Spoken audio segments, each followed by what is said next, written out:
hari Kamis, tanggal 31 Maret 2022, kami memulai pendakian kami menuju puncak Punggung Naga. Untuk sampai ke sana, kami harus menempuh jarak kurang lebih 40 km dari kota Bandar Lampung.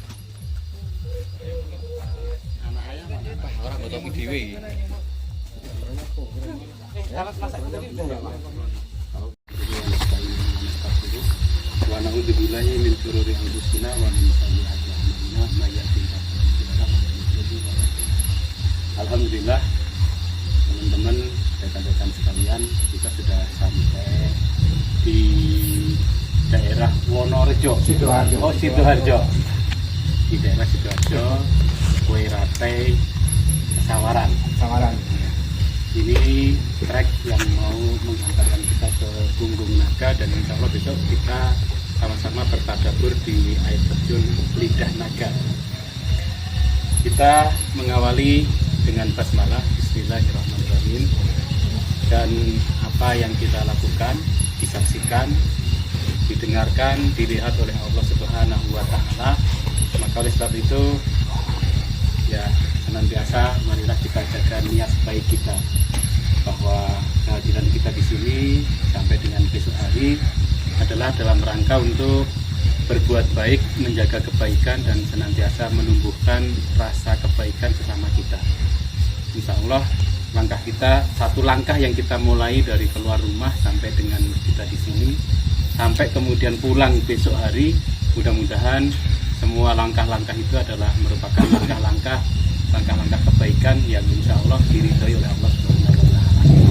Dan ini adalah insya Allah bagian daripada ngaji roso ya.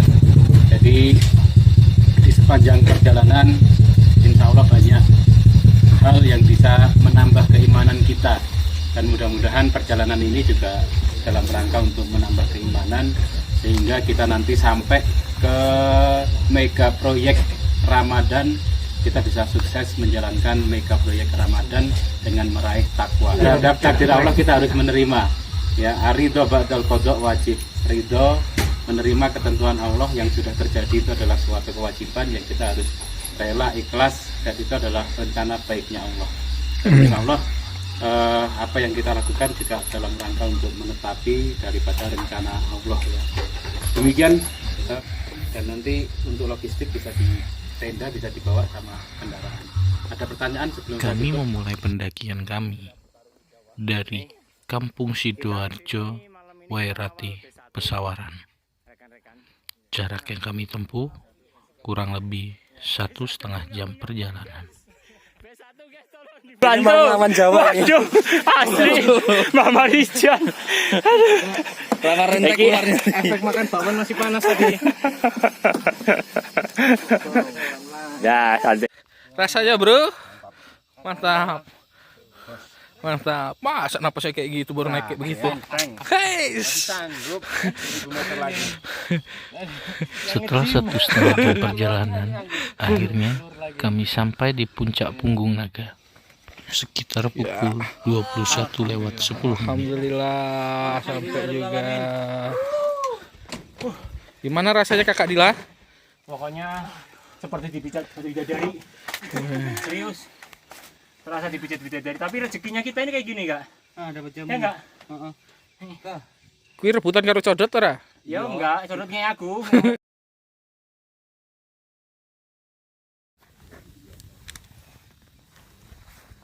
Sesampainya di atas, kami disambut dengan hangatnya api unggun.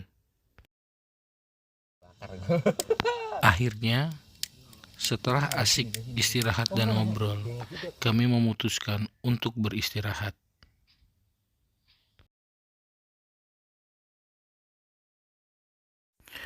Setelah selesai sholat subuh, kami memulai perkuliahan pertama kami di pagi ini di puncak Punggung Naga yang diisi oleh Ustadz Hanafi. Sebuah keyakinan yang kita yakini, mudah-mudahan nikmat iman ini senantiasa tertancap di dalam hati kita hingga akhir hayat kita. Karena kesuksesan terbesar bagi seorang hamba itu tatkala dia meninggal keimanan di dalam hatinya. Dan sebaliknya, kerugian terbesar yang menimpa seorang hamba itu tatkala dia menghadap Allah Subhanahu wa taala sedangkan iman itu tidak ada di dalam hatinya. Sebesar apapun kebaikan yang dilakukan, kalaulah tidak ada iman di dalam hati seseorang, itu tidak ada faedahnya, tidak ada manfaatnya di hadapan Allah Subhanahu wa taala. Maka patut kita syukuri nikmat iman ini. Mudah-mudahan Allah senantiasa tancapkan di dalam hati kita hingga akhir hayat kita. Maka salah satu untuk merawat dan menjaga nikmat iman itu, kita senantiasa berkumpul dengan teman-teman yang selalu mengingatkan kepada Allah Subhanahu wa taala. Ini merupakan sebagai bentuk perwujudan kita untuk memelihara daripada iman. Karena iman itu letaknya di dalam hati. Sedangkan salah satu sifat hati itu adalah inqolaba, berbolak-balik. Kita tidak bisa menjamin kalau iman itu akan senantiasa tertancap di dalam hati kita. Sholat kita hari ini tuh bukan menjadi jaminan kalau pasti meninggalnya kita itu dalam keadaan beriman. Ngajinya kita hari ini pun bukan menjadi jaminan kalau nanti saya mati pasti dalam keadaan beriman, itu tidak. Rasulullah jauh-jauh hari memperingatkan akan pentingnya nikmat iman ini. Apa kata baginda? Inna ahadakum la ya'malu nabi amalin ahli jannah, kata Rasulullah. Ada di antara kalian itu yang seumur hidupnya melakukan amalan ahli surga. Jadi memang lahir dalam keadaan muslim, Islam, tumbuh dalam keadaan muslim, lingkungan muslim, ya, sampai dia tua renta pun masih dalam keadaan muslim. Hatta mayakunu bainahu wa bainaha illa qiyam. Sampai jarak dia dan surga itu tinggal satu jengkal.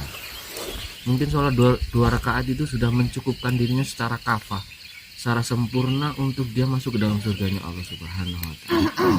Fayasbiqu alaihi kita, tetapi takdir dan ketetapan Allah itu berbeda. Fayamalu nabi amalin ahli nar. Ketika menjelang akhir hayatnya dia melakukan amalan ahli neraka. Fayadkhuluha, maka Allah pun masukkan dia ke dalam neraka. Ini contohnya ada setiap zaman, dari sampai Rasulullah sampai akhir kiamat pun ada orang-orang yang dia seumur hidupnya melakukan amalan ahli surga, dia beriman, tetapi di closing daripada umurnya itu dia melakukan amalan ahli neraka, maka Allah pun masukkan dia ke dalam neraka. Zaman Rasulullah pun sudah ada. Ketika Rasulullah hidup ada seorang sahabat yang bernama Rajal al-Unfuah itu, yang terkenal dengan seorang sahabat yang paling rakus dengan kebaikan. Kalau ada majelis-majelis Rasulullah, dia selalu di barisan terdepan. Dan seiring berjalannya waktu, Rasulullah wafat, kepemimpinan digantikan oleh Khalifah Abu Bakar. Maka ketika Rasulullah setelah wafat itu banyak orang-orang murtad dan banyak nabi-nabi palsu bermunculan. Raja al-Mufwad diperintahkan oleh Khalifah Abu Bakar untuk memerangi nabi-nabi palsu dan para murtadin. Sami'na wa ata'na, saya dengar dan taat. Diutuslah ke Yaman.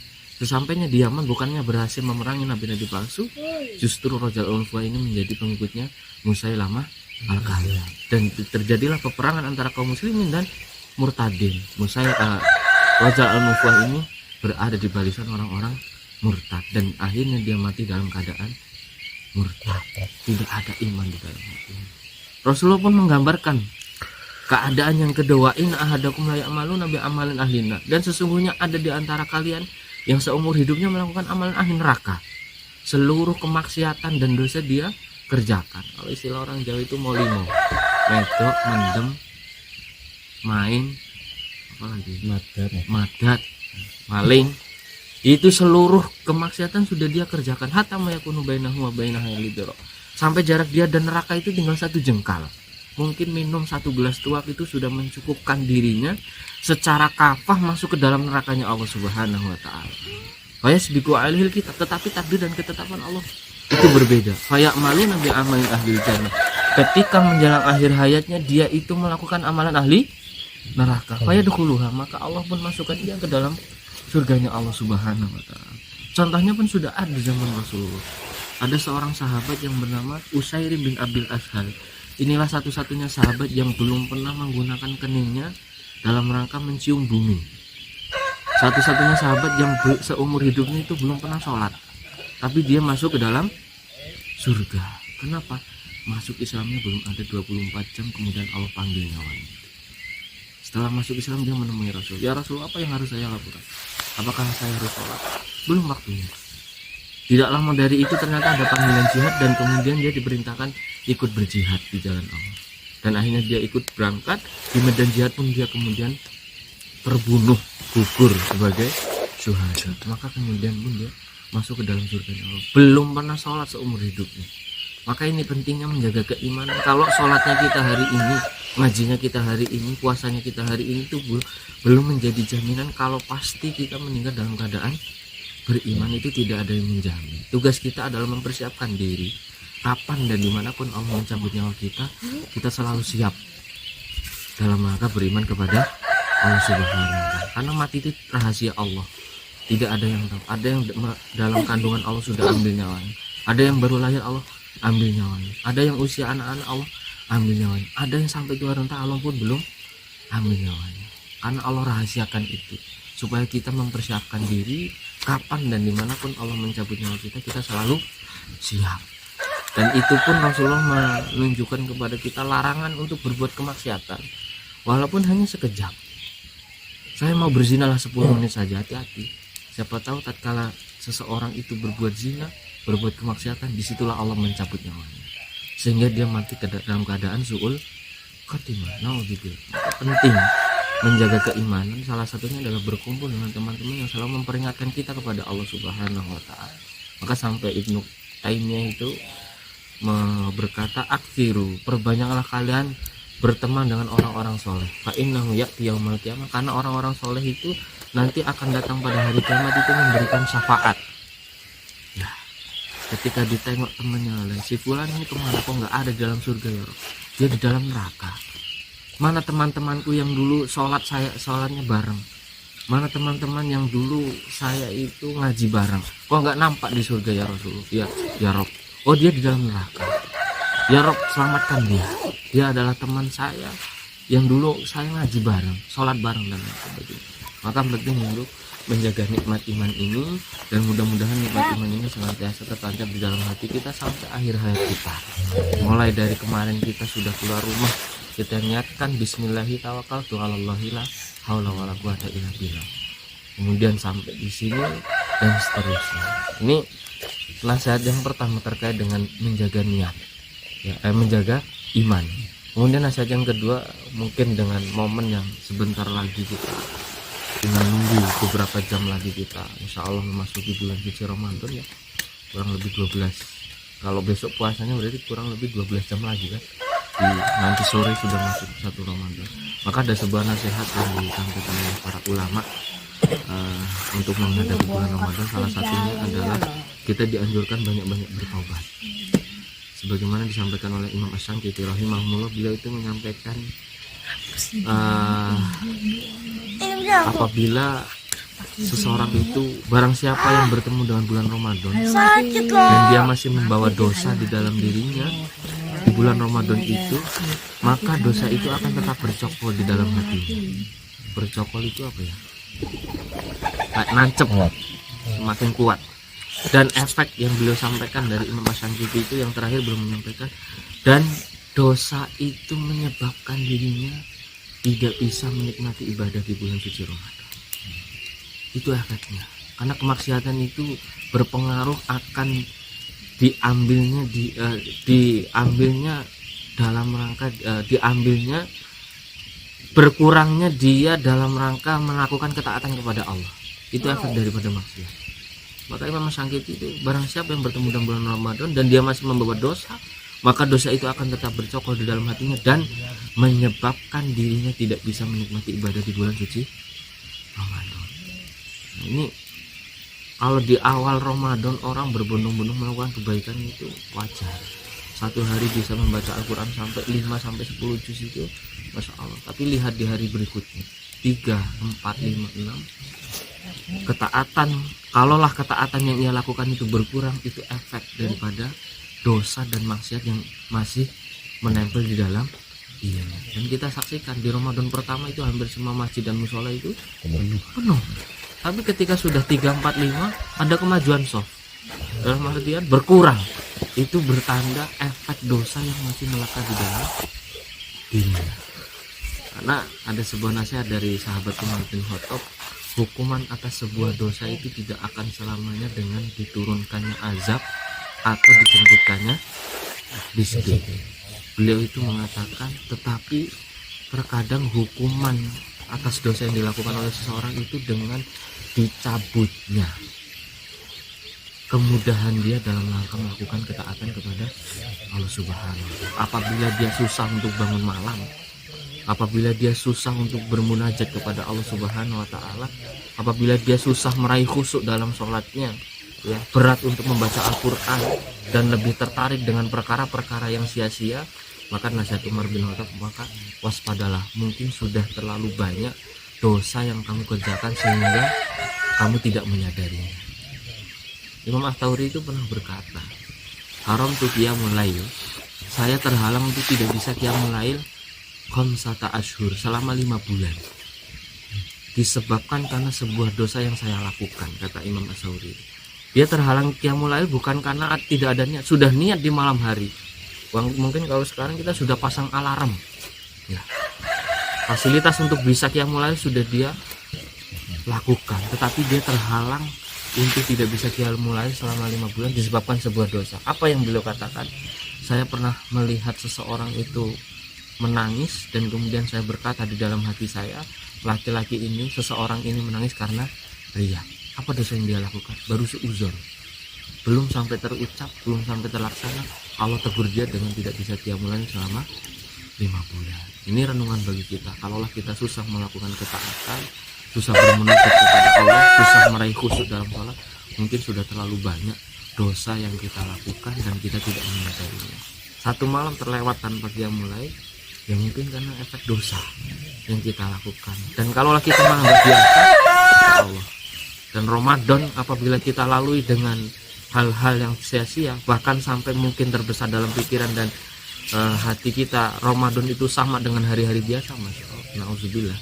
Mungkin karena sudah terlalu banyak dosa dan maksiat yang melekat di dalam diri kita. Padahal bulan Ramadan adalah bulan dilipat gandakan seluruh amal kebaikan. Mungkin ini ya nasihat yang saya sampaikan untuk diri saya pribadi dan rekan-rekan. Yang pertama adalah menjaga iman kita. Maka untuk menjaga ini salah satunya adalah berkumpul dengan teman-teman yang selalu mengingatkan kepada Allah, kemudian diiringi dengan sebuah doa yang diajarkan oleh Nabi. Nabi mengajarkan doa, Allahumma ya muqallibal qulub, Rob yang membolak-balikan hati. Karena iman itu letaknya dalam hati tadi. Kita tidak bisa mengendalikan. Tsabbit qalbi, kuatkanlah, teguhkanlah, kokohkanlah hatiku ini dalam rangka beriman kepadamu. Ini doa yang pertama. Kemudian yang kedua, nasihat tentang bulan suci Ramadan. Mari banyak-banyak kita bertaubat atas segala dosa dan maksiat yang kita kerjakan. Mudah-mudahan dengan itu mempermudah diri kita untuk melakukan dan meraih ketaatan di bulan suci Ramadan. Mungkin itu saja.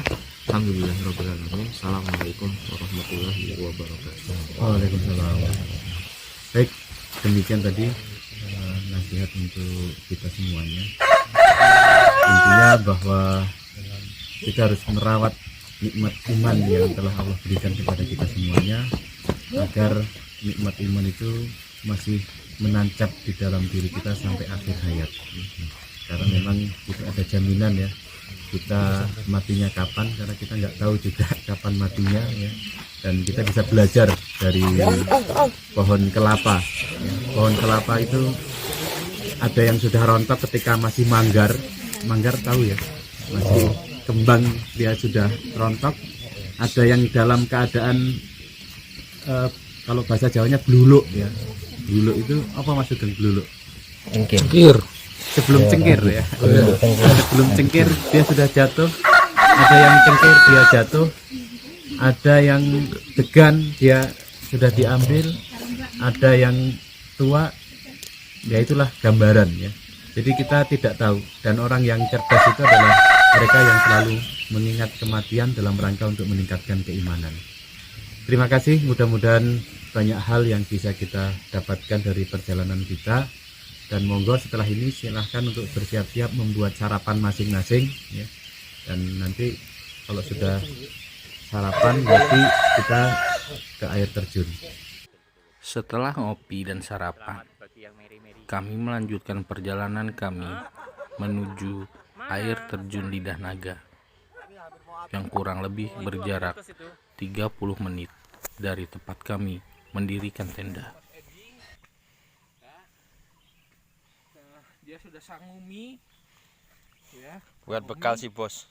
sangu air.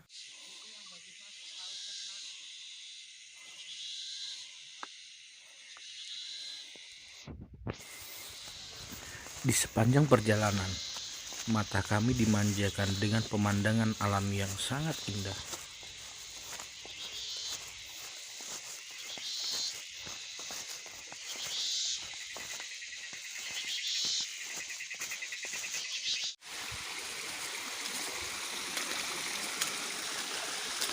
Setelah berjalan kurang lebih 30 menit, akhirnya kami sampai di air terjun Lidah Naga.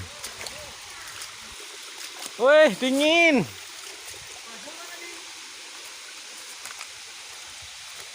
Wow. Lumayan. Alhamdulillah kita sudah sampai di air terjun Lidah Naga. Tapi perjalanannya sungguh ekstrim untuk sampai di sini. Setelah puas berfoto dan bermain, kami melanjutkan materi kedua kami pada hari ini.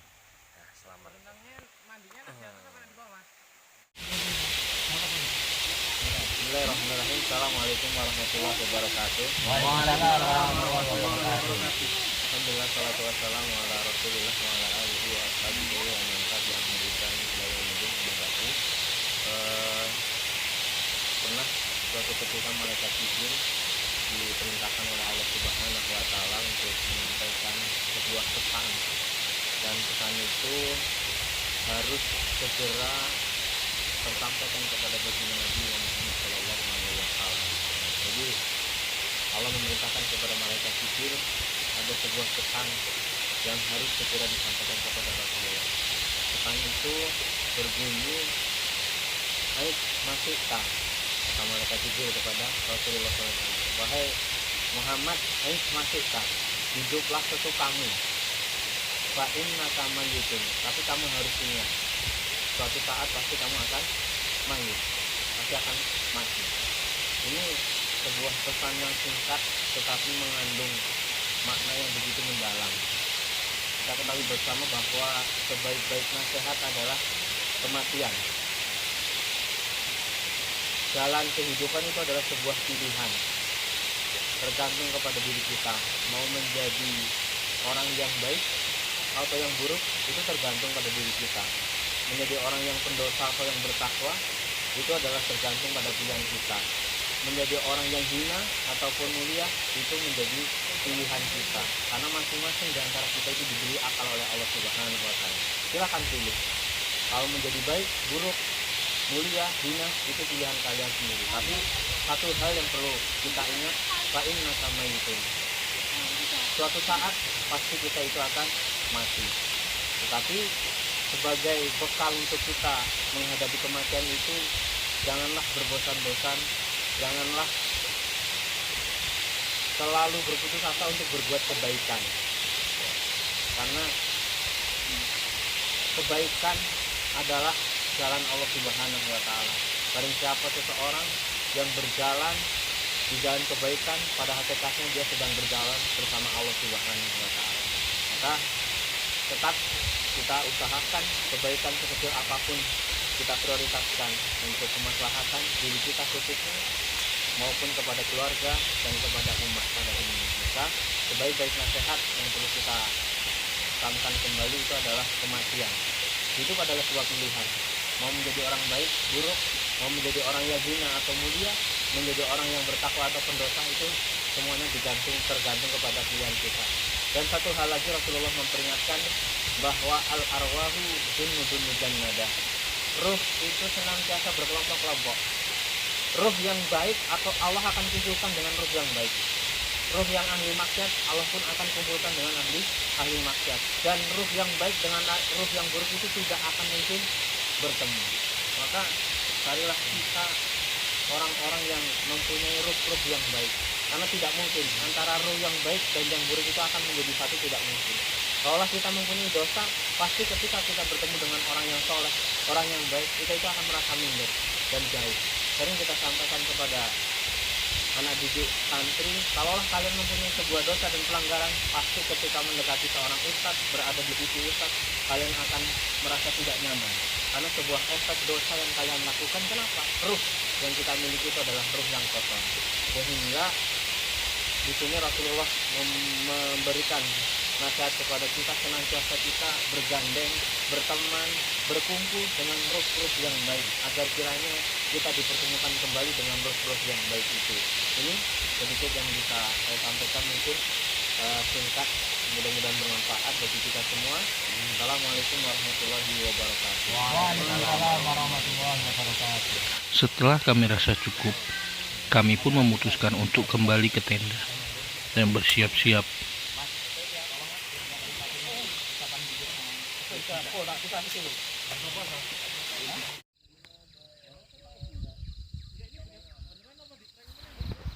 Selesai membereskan perlengkapan dan tenda, kami pun memutuskan untuk turun pulang menuju garis setar.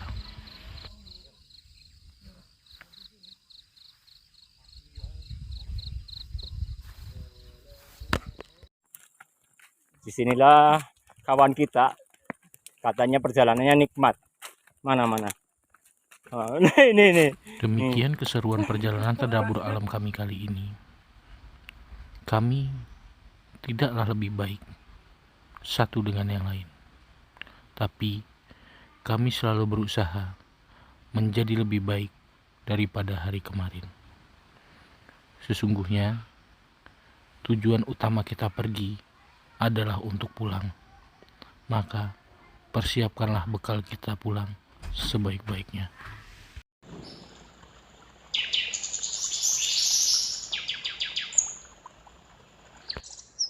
Kampus Jalanan Lampung mengucapkan selamat menjalankan ibadah puasa 1443 Hijriah. Semoga kita bisa menjadi pribadi yang jauh lebih baik. Akhirul kalam. Assalamualaikum warahmatullahi wabarakatuh. Salam Ustaz.